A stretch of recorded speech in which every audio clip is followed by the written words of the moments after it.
سلام، ان شاء الله تكونوا بخير وعلى خير. اليوم راح نديروا هذه الحلوى الراقيه بدون تعب بدون جهد وديروها بالخف تزيريات الهواء. وقبل ما تبداي الوصفه ديري جيم للفيديو وبارطاج مع العائله والاهل وروحي كملي الفيديو الاخير راح تعرفيني على سميتها تزيريات الهواء. راح نحتاج للحشو. هنا عندي خليط بين جوز وبندق كما راكم تشوفوا. هنا درت خليط بين جوز وبندق. هنا الوزن تاع 55 غرام. وعندي لوز كنت حمصه 55 غرام، وعندي 55 غرام كاوكاو تاني شويه محمص، و55 غرام هنايا مشماش قطعته كما راكم تشوفوا صغير. نروحوا نطحنوا كامل هذه المكونات.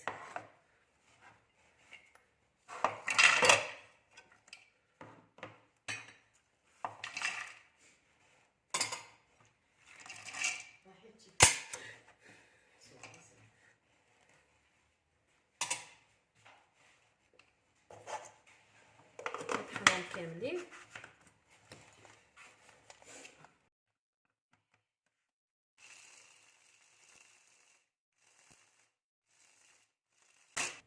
تنتحصلوا على هذا كما تشوفوا هكا يجي مدشش.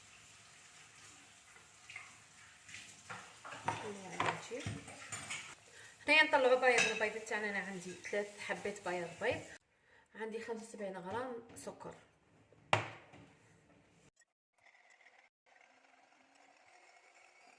هنا كيولي خليط رغوي نضيفوا كميه تاع السكر كامله 75 غرام ونعاودو نخلطو ونطلعوه حتى يولي ناعج كما نقولوا كلي رانا حين نصنعوا لا موغان.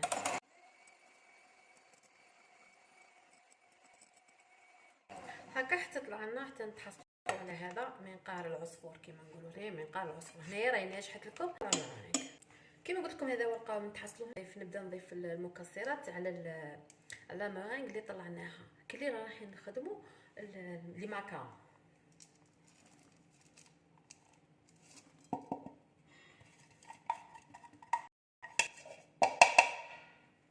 كاملين نبدا نخدم فيها. نخدمهم بالعقل باش ما تهودناش لوندوف. على هذا سميناهم تزيريات الهواء. خلطوا هكا بالعقل. هاي سهله، وصفه سهله وبالخف توجدوها، ما راح تشد لكم كامل الوقت وحاجه جديده. وكما نقولوا هنايا سيتو ما فيها لا عجين لا كلش واجد، فيها غير طلعوا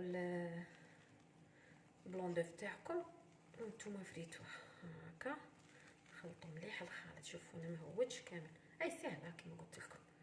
شوفوا هنايا نضيف لها 35 غرام تاع زبده. انا درت زبده نذوبها ولازم تكون بارده، ذايبه وبارده. هنايا بارده. نبدا نخلط فيها بالخليط كما راكم تشوفوا في الرخه. في هذا الوقت نضيف عندي قشور تاع ليمون، نضيفوا ملعقه تكون كبيره شويه ونبدا نخلط في الخليط. شوف هكذا كما قلت لكم. خلطوا غير بشويه باش ما تهرسوش هذاك البيض.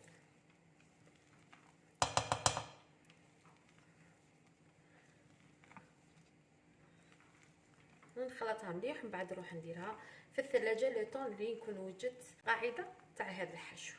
هاي هكا سي بون. نروح نديرها في الثلاجه ونبدا نخدموا في القاعده. قبل ما نخدموا القاعده انا جبت هذو، راح نستعمل هذو الليمون اللي راكم تشوفوا فيهم، وانتم اي ليمون عندكم تقدروا تخدموا بهم. ندهنوهم بالسمن كما تبغوا. هي بالسمن احسن باش تعطينا الجو تاع التزيريات الاصليه.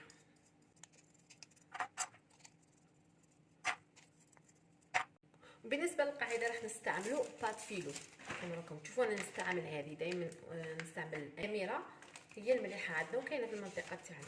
راح نستعملوا بات فيلو كقاعده. راح نستعمل من هذا البات فيلو نستعمل 6 ورقات. ندي 6 ورقات منها، وانتم بغيتو تزيدوا. انا راح نستعمل غير 6 ونلمد الاخرى باش ما تنشفليش ندسها. عندي خليط بين السمن والزبده كما راكم تشوفوا ذوبتهم، ولازم تكون شويه بارده كما قلت لكم. نبداو بالورقه الاولى. كل ورقه نبداو ندهنوها، لازم تدهنوها مليح مليح. لازم تكونوا سريعين باش ما تيبسلكمش الورقه تاع الباتيل. كما راكم تشوفوني عمرتها بالزبده والسمن. هنايا نضيفوا الطبقه الثانيه. لا معليش اذا تقطعت لكم الورقه، خاطر راح نطبعوهم من بعد.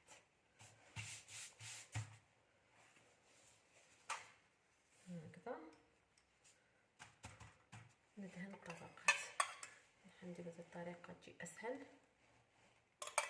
هذه الطريقه تجي اسهل باش تكملوا بالخف الاوراق وما ينشفوناش. نزيد الورقه الثالثه وهكا حتى كي نكملوا كامل الاوراق. هكا بعد ما كملنا كاع دهنا هذوك الطبقات، هنا نجيبوا بورت بيس كيما هكا مدور اللي يجينا على حساب المول تاعنا كيما هكا. نبدا نطبعوا دوائر. لازم تكونوا سريعين باش كيما قلت لكم باش ما تيبسلكمش لاباط.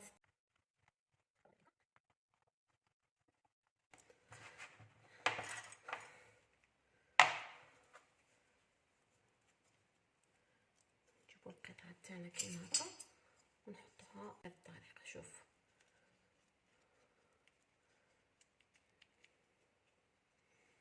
هكذا. نزيد نخدم معكم واحده اخرى، نزيد نزير عليها حتى نقطعها كما راكم تشوفوا. هيا حطوا كاع جهدكم حطوا. نقولوا هذه الزوائد ما راحش نرموهم، راح نحتاجهم ونديروا بهم وصفه اخرى. انا كاع اذا صبتوا شويه زوائد ما بغاوش يطيروا لكم، حكموا مقص وخدموا به، قلعوا هذه الزوائد اللي كاينين هكذا. نجيب المول نبدا نخدم فيه بهذه الطريقه.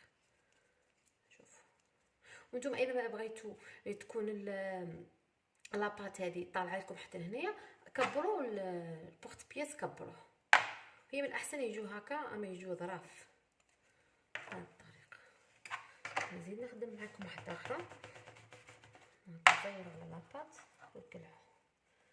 دائما لازم تكونوا سريعين باش ما تنشف لكمش لاباط. سيتو اذا كان البورت بياس مافي كيما نقولوا هنا يقطع غايه، راح ما تغبنوش. انا شويه راهو ما يقطعش، ماشي يقطع غايه. هاك نخدموا بهذه الطريقه هاك. شوفوا راح نكملهم كاملين. الليمون اللي عندي ونكمل هذه العجينه ونرجع لكم. شوفوا هنايا بعد ما درتهم كامل في ليمون كما راكم تشوفوا هنايا. شوفوا ننصحكم لازم يكونوا عندكم ليمون ياسرين، لخاطر باش ما تيبسلكمش العجينه. انا كي درت هذوك 7 اوراق انا درت لي هذه الكميه بهذو اللي درتهم. النوعيه الاخرى دارت لي 27 حبه.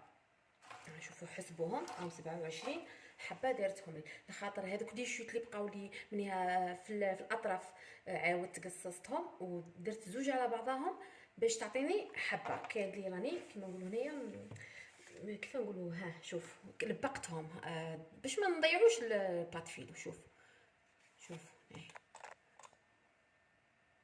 راني دايره زوج كيما نقولوا هذوك الحواف كيما قلت لكم. هيا عاودت قطعتهم بالبورت بياس باش درتهم حبه.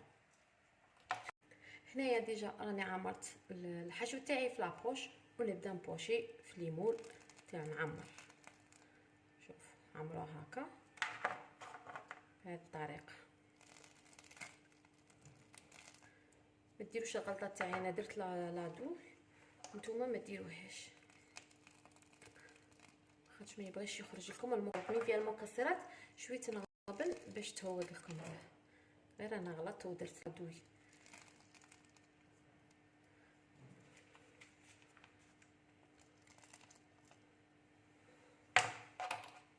نعمر كامل الخليط كما راكم تشوفوا ليمون. وفي هذا الوقت انا راني مسخنه الفرن على 180 درجه، راني دايرته يشعل. وكي نبغوا ندخلوا الحلوه تاعنا هذه نرجعوها 160 درجه لخاطر ما عندها حتى طياب. راح بالخف طيب لنا هاد الحلوى. هاكا نكون عمرتهم كاملين ونروح نديرهم في الفرن كما قلت لكم. دايرته يسخن على 180 درجه، وكي نبغي ندخلهم نديرهم على 160 درجه يطيبوا بعقلهم. ونروح نوجد قبل ما يخرجوا نوجد الحسل باش نعسلهم. وهذه الكميه كما راكم تاي مقادير مضبوطه. هذاك الحشو دار لي كامل هذه الكميه، يعني ما بقى لي منه والو.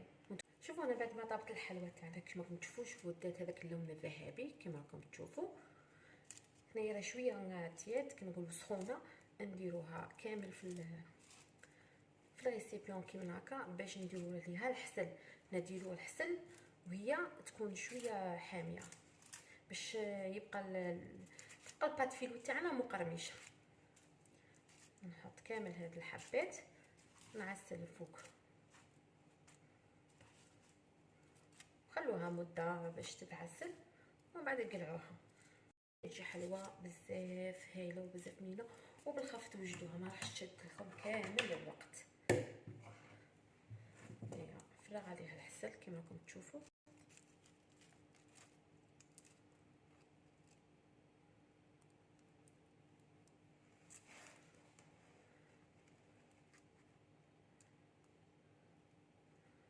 كنعمروها كامل بحسل ومن بعد نعاودو نصفو هذاك الحسل كما نقولوا نقطروا الحبات. خلوها تشرب مليح بعد نقطروها.